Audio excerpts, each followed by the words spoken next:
Bonjour à toutes et à tous. Aujourd'hui, j'inaugure un cycle de vidéos concernant la nutrition chez le sportif. Et on va commencer par les plus importants de ces nutriments, les protéines.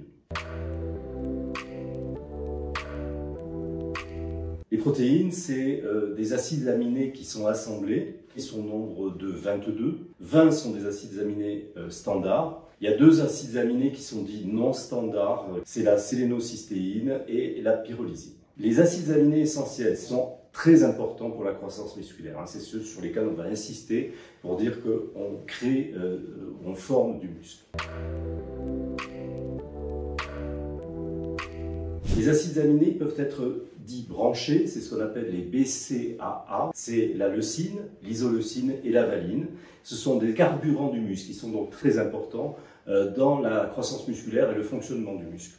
Ensuite, je voudrais parler du tryptophane. C'est un acide aminé qui est important parce qu'il est précurseur de la sérotonine. Alors, je ne sais pas si vous savez, mais la sérotonine, c'est une hormone qui est très importante dans la régulation de l'humeur. Et une autre régulation, c'est celle de la mélatonine. Et vous savez que la mélatonine, c'est l'hormone du sommeil. Donc, vous voyez que cet acide aminé, qui est à l'origine de protéines, a une importance capitale. Et ensuite, je voudrais parler d'un dernier acide aminé, qui est la glutamine.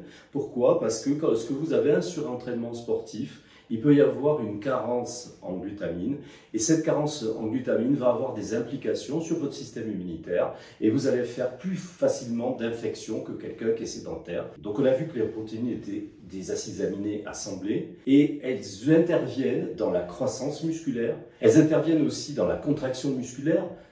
L'actine et la myosine sont les deux protéines contractiles du muscle.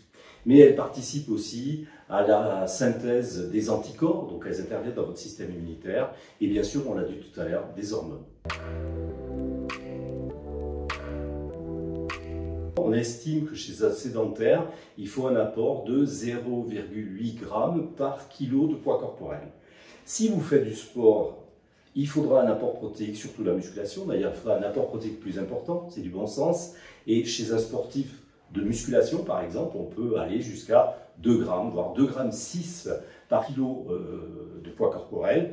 Et donc, vous voyez que c'est important d'adapter les apports protéiques en fonction de l'activité que vous allez pratiquer, notamment de l'activité sportive. Toutes les protéines ne se valent pas. Elles vont intervenir dans la croissance musculaire, elles vont favoriser l'exercice physique, mais il faut qu'elles soient efficaces. Et les protéines animales sont beaucoup plus efficaces dans ce sens que les protéines végétales.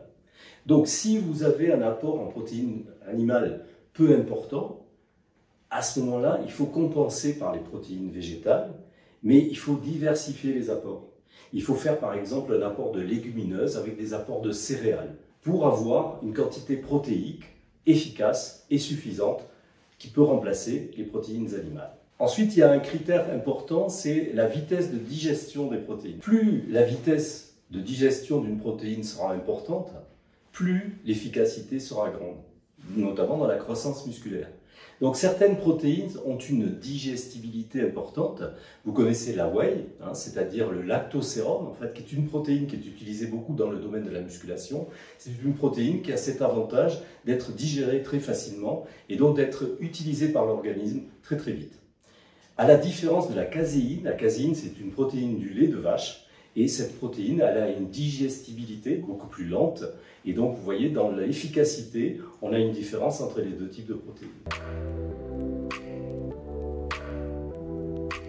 En dernier lieu, et là je vais insister beaucoup, c'est aussi dans le cas du sport santé, en prenant de l'âge, on a de plus en plus de besoins en protéines. Et on a un phénomène en particulier de résistance à certains acides aminés, notamment à la leucine, ce qui fait qu'on a des déficits protéiques qui peuvent intervenir en vieillissant. D'où l'importance chez les seniors, les gens âgés, d'augmenter la ration protéique. Voilà, je pense que je vous ai fait un résumé, j'ai essayé de vous faire une synthèse de l'action des protéines, vous avez compris que c'est un nutriment important, mais bon, au même titre que les glucides ou les lipides, mais dans le cadre de la musculation, dans le cadre du sport santé, ils ont une place particulière. Je vous remercie, je vous dis à bientôt, et puis n'oubliez pas de vous abonner.